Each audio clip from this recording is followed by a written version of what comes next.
Kembali di Selamat Siang Indonesia, kapal patroli PSDKP Pangkalan Batam mengejar kapal pencuri ikan di perairan Selat Malaka berbendera Malaysia. Sementara dua kelompok remaja di Bogor tawuran dengan senjata tajam. Informasi selengkapnya dalam News Flash. Seketika dua kelompok remaja yang sedang tawuran membubarkan diri saat petugas tim Kujang Satuan Reserse Kriminal Polres Bogor Kota yang sedang patroli melintas. Aksi tawuran dengan menggunakan senjata tajam di Jalan Soleh Iskandar, Kota Bogor pun langsung dibubarkan. Petugas berusaha menangkap beberapa pelaku tawuran. Saat akan ditangkap, sejumlah pelaku berhasil melarikan diri hingga terlibat kejar-kejaran dengan petugas. Beberapa pelaku berhasil diamankan untuk dimintai keterangan.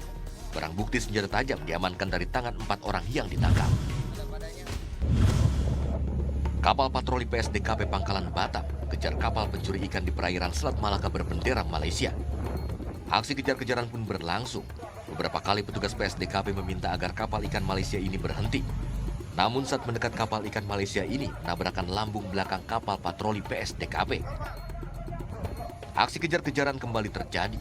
Tak mau buruannya lepas, petugas mengejar dengan kecepatan penuh.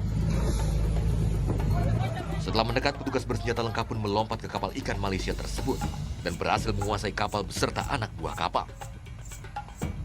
Pada saat diamankan, kapal ikan Malaysia ini sedang menjaring ikan dengan jaring trawl atau pukat harimau yang dilarang di Indonesia.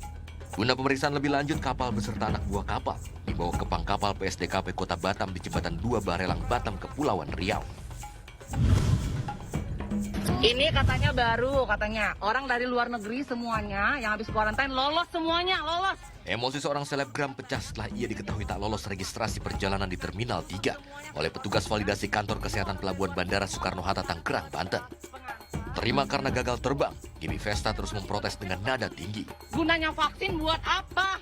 Pada petugas KKP dan anggota TNI yang berjaga di konter validasi, ia menganggap petugas mempersulitnya pulang ke Bali. Petugas menolak meloloskan karena Gaby tidak membekali diri dengan surat tanda registrasi pekerja atau STRP, meski sudah menunjukkan surat PCR negatif dan surat sertifikat 2 kali vaksin.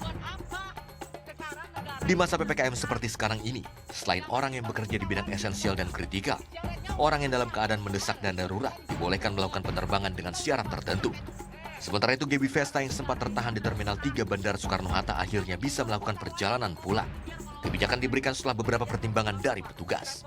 Tim Liputan melaporkan untuk NET.